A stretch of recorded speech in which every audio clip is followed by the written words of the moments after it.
உங்க பிரச்சனையை குறித்து நீங்க தெரிஞ்சுக்கிறதுக்கு ஆசைப்படாதீங்க. அதை குறித்து நோண்டாதீங்க. அந்த பிரச்சனை எவ்வளவு பெருசு நீங்க தெரிஞ்சுக்க வேண்டிய அவசியமே இல்லை. எனக்குள்ள இருக்கிறவர் பெரியவர். எனக்குள்ள ஒரு டேலண்ட கர்த்தர் கொடுத்திருக்கிறாரு. என்ன ஆண்டவர் நடத்த வல்லவர். நீங்க உங்களை இப்ப நீங்க இன்னைக்கு இந்த 100 நாட்களும் அதற்கான நாட்கள் தான்.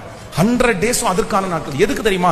நீங்க தேவ சமூகத்துல போய் உட்கார உங்களுக்குள்ளேயும் இப்படிப்பட்ட ஒரு அபிஷேகம் இருக்கான்னு நீங்க ஆச்சரியப்படுவீங்க. நான் திரும்ப சொல்றேன், இந்த 100 டேஸ்ல இந்த 8 டேஸ் பிரசங்கம் பண்ண வார்த்தை என்னுடைய லைஃபோட நான் மேட்ச் பண்ணி பார்க்கும்போது அதனால தான் அவ்வளவு கான்பிடண்டா நான் பேசுறேன், அவ்வளவு தைரியமா நான் பேசுறேன். இல்லைன்னா நான் பேச மாட்டேன். என் லைஃபோட மேட்ச் பண்ணும்போது எனக்கு தெரியுது, லைஃப்லயே யூஸ்லெஸ் நினைச்சவன் நான் தான். எல்லாரையும் பார்த்து நல்லா இருக்காங்க, அவங்க அவ்வளவு நல்லா இருக்காங்க, அழகா இருக்காங்க, பின்னணி இருக்குது அப்படின்னு நினைச்சு இவங்கள மாதிரி நம்ம இல்ல, அவங்கள மாதிரி நமக்கு படிப்பு இல்ல, அவங்கள மாதிரி பிசிக்கல் அட்ராக்ஷன் நமக்கு இல்ல, அவங்கள மாதிரி தைரியம் நமக்கு இல்லைன்னு ஒதுக்குனவன் நான்.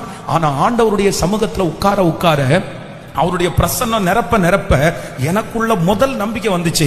இல்ல, உனக்குள்ளையும் ஒரு டிஃபரெண்ட் இருக்குது, உனக்குள்ளையும் ஒரு அபிஷேகம் இருக்குது, உனக்குள்ளையும் கர்த்தர் இருக்கிறார், உன்னை கொண்டும் செய்ய முடியும், நீயும் சாட்சியா நிக்க முடியும், நீ எழும்பு, என்ன பெரிய பிரச்சனை பாத்துருவ.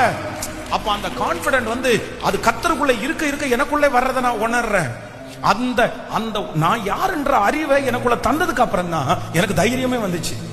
அதுக்கப்புறம் தான் எனக்குள்ள விசுவாசமே வந்துச்சு. அதுக்கப்புறம் தான் மற்றவங்களுக்கு சாட்சியா வாழ முடியுது. அது வரைக்கும் அந்த கிருபை எனக்கு கிடைக்கவே இல்லை.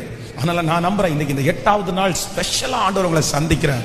நீங்க வாங்கணும் கிறிஸ்துவுக்குள் நீங்க யாருன்றதை நீங்க அறியணும்.